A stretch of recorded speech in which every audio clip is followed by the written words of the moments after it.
Ақымақ хан. Алыс ауылда ескі үй бар. Онда Лауде тұрады. Оның екі ақылды ұлы бар еді. Және олар патшаның қызына үйленуді қалайтын. Олар оған ұсыныс жасауды жоспарлап отырды. Екі жас жігіт бір апта бойы дайындалды. Бір ұлы барлық латын сөздігін және соңғы 3 жылдағы қалалық газеттерді қайта оқыды. Екінші ұлы корпоративтік құқықты және әрбір қалалық конгрессменнің не білуі керектігін түсінетін. Сондықтан ол ханшайыммен ұлттық оқиғаларды талқылай алатынын ойлайды. Ханшайым менікі болады. Олар бір дауыспен айтты. Әкесі әрқайсысына ат сыйлады. Олар сапарға дайындалды. Қызметшілер оларды сырттан қарап тұрды. Олар аттарына мінді.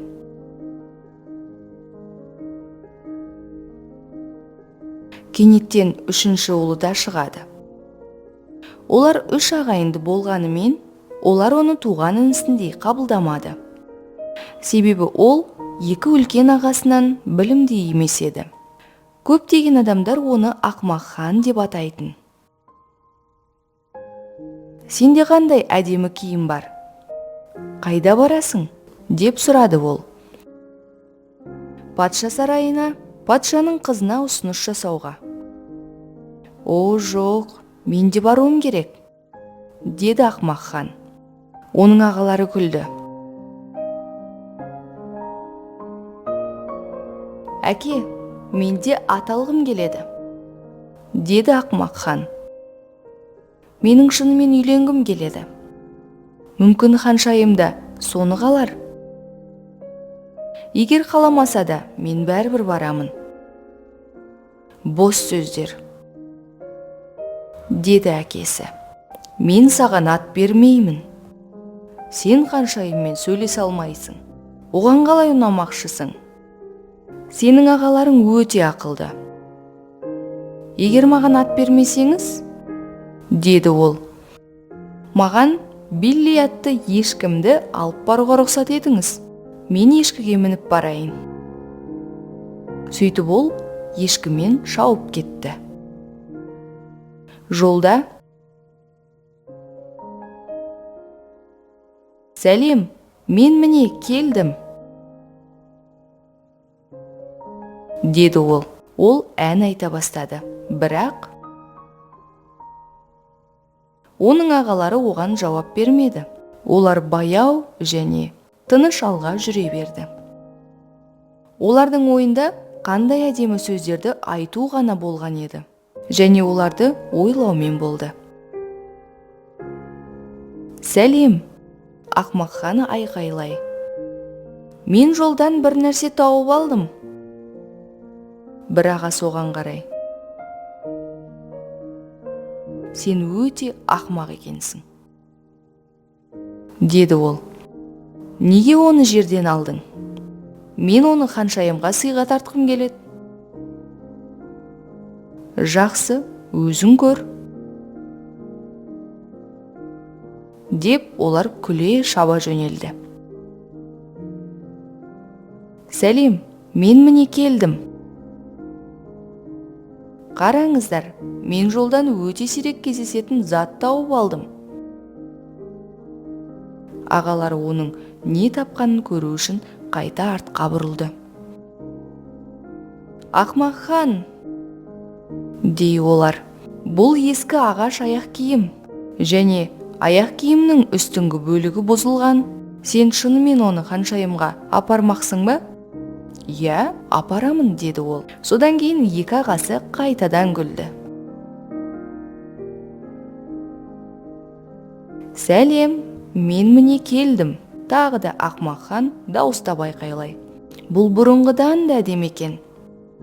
Әдемі, өте әдемі. Сен тағы не таптың? Деді ағалары. Мен бұның не екенін білмеймін. Бірақ ханшайым мұны ұнатуы керек, деді хан. Бұл арықтағы бәліш еді. Деді ағалары. «Иә, солай», деді Ақымақ хан. «Қараңыздар, қандай балшық, мен алып алайын», деп ол оларды сөмкесіне толтырды. Екі ағасы ханнан 1 сағат ертерек келіп, сарай қақпасынан кірді. Барлық жергілікті тұрғындар терезелерден қарап тұрды. Олар кімдердің ханшайымға ұсыныс жасайтынын көргісі келді. Жігіттер бөлмеге кіргенде, олар өте таңырқады. Үлкен ағасының кезегі келді. Ол барлық сөздерді оқығысы келіп еді, ол оларды ұмытып қалды. Ол сол себепті үнсіз тұрды. Төбеден дыбыс шықты. Сарай төбесі айнадан жасалған еді.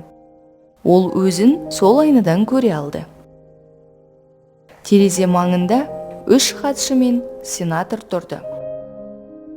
Олар бәрін жазып алуы керек еді. Бірақ өкінішке орай, олар ештеңе жаза алмады. Себебі келген адамдар қысылып, аз ғана сөздер айта алды. Пеште от қызу жанып тұрды. Өте ыстық, деді ол. «Иә, өйткені менің әкем бүгін бірнеше тауықты қуыруды қалап тұр. Бұл жаман», деді ханшайым. Бірақ ол тұрған күйі үнсіз тұрды. Ханшайым мұндай әңгімені күтпеген еді. Ол күлкілі әңгіме айтуға тырысты. Бірақ айта алмады. Бұл нашар. Ол менімен сөйлесе де алмайды, деді ханшайым. «Кет». Солай үлкен ағасы кетті. Содан кейін екінші ағасы келді. «Өте ыстық», деді ол. «Иә, біз бүгін балапандарды қуырамыз», деді ханшайым.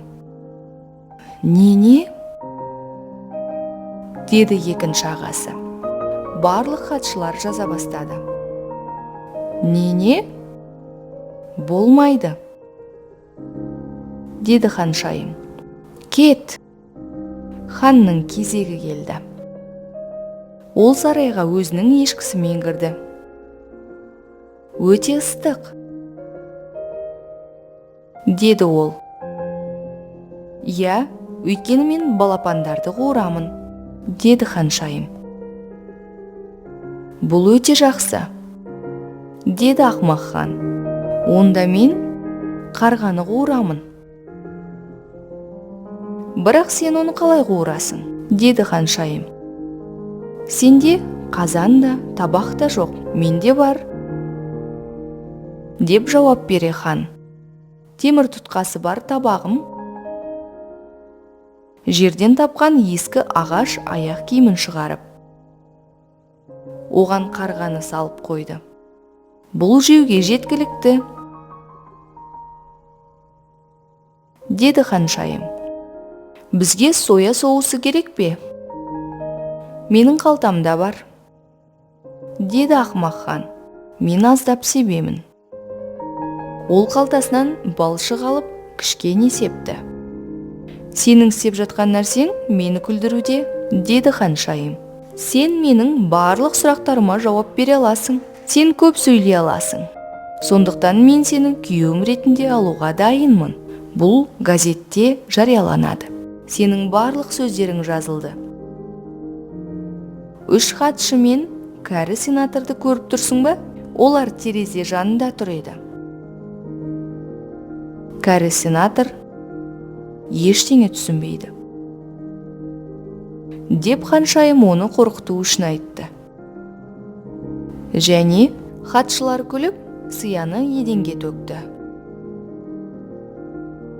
Олар жақсы тәртіпте. Олар ақылды болуы керек, деді хан. «Бұл сенаторға ең жақсысын беремін». Ол қалтасını ақтарып, сенаторға балшықты лақтырды. «Бұл өте күлкілі», деді ханшайым. Мен саған осылай жасауға үйрете аламын. Ақымақ хан ханшайымға үйленіп патша болды. Ол басына тәж киіп, патша тағына отырды.